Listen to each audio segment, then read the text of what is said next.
Hi, this is Brenda with Let's Get Organized, the go-to organizer for crafters, and this is the second in my series on giving you some ideas and tips for organizing in your craft room on a shoestring budget. I know my craft room doesn't look the prettiest, but you know what? I've done it on a shoestring budget with a lot of things that I found at the thrift store, and then, you know, things you can find at Michael's or Joann's with your 40% off coupons. So what I'm going to talk about today is how do we organize our paper, and we all have a lot of it. So the first thing that I did was with my 12 by 12 paper, I found these great white cabinets at Michael's, and I bought them when they were actually 50% off. And so in this one here, I have all of my solid color 12 by 12 cardstock. And then, you know, these are just such great cubbies, and they're like on my workspace. I'm not going to show you that because it's kind of a mess right now. But, you know, I end up having other things in here that I need to see. So my Cricut cutting pads are in here, my colored pencils. And then over here in this one, I have my patterned 12 by 12 cardstock. And again, I use the top one here for all of my cutting things, my deckled rulers, my measuring rulers, and that kind of thing. The next thing I'm going to show you is how I have figured out a good way to organize my 8.5 by 11 cardstock. So these are those active file flows for people's active files on their desktop in their office, and they work great. You can find them at the office supply store. I've actually found these at the thrift store for just a few dollars. And so I've got all of my 8.5 by 11 cardstock organized by color here. I do have a few patterned pieces of 8.5 by 11, not very many, so I do have to take them out of here to look through them if I'm looking for something specific for a project. Back here I used to have like all of my neutrals, my blacks and whites. Now I've got kind of more of a random. This is some construction paper, some other things. And what I ended up doing was, because I was having so much, I have a couple clients I make cards for. So here's all my black cardstock, and then my cream colored cardstock. And then this one over here has my metallics. Here's some really pretty glitter paper. And these, I've seen these at IKEA, but I found these at the thrift store, and they work great for, I just put them up on my wall, and now I can see all of that paper.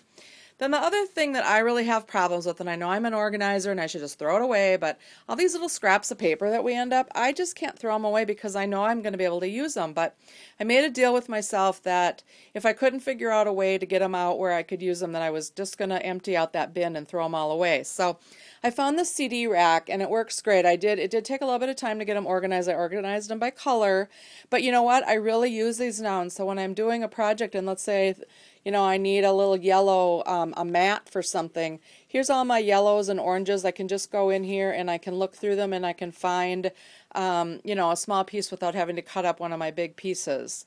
I have a couple other things here for that smaller paper. This is, again, a CD rack. This one's a flow sorter. I just turned it on its side and hung it up on my wall. But it's got all of different kind of bigger pieces of paper.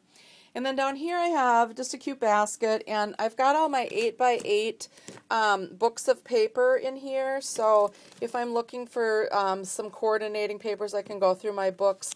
I've used a lot of the paper from my books, and so I do have a lot of just random pieces of paper that sometimes I'll have to go through these to see if I can find, you know, something specific that I'm looking for a project. But at least it's all out here where I can see it. And then the next thing I'm going to show you is what I've done with all of the other kind of random pieces of paper that I have. Again, it doesn't look that greatest, but this little bin here is kind of my, all right, these are scraps that I have. I got to figure out, you know, where to put them. And you know, it's a place for everything, and everything in its place. And if you have a home for stuff and you actually put it back, then you'll be able to find it. This is those, you know, these are just frames for your scrapbooks. You can put your pictures inside of these. So I have a bunch of those all in here. These are like nice postcard papers that I found. I find a lot of these at the thrift store, and they're so cheap. And you know, I really do end up using them. And then up here, this is just a mess. This is just like random pieces of paper that I have. And then finally, I just want to show you, I have a shelf on my wall right above my printer. My printer's down here. But I just have all of my office paper and my address labels and transparencies, those kinds of things are just up here on a shelf, so that, like, let's say I need to make some colored flyers or something, I have all my colored paper there. And that way I can really easily find my printer paper. So again, this is Brenda with Let's Get Organized. Thanks for watching, and I hope that maybe I can help you get your craft room organized. Bye.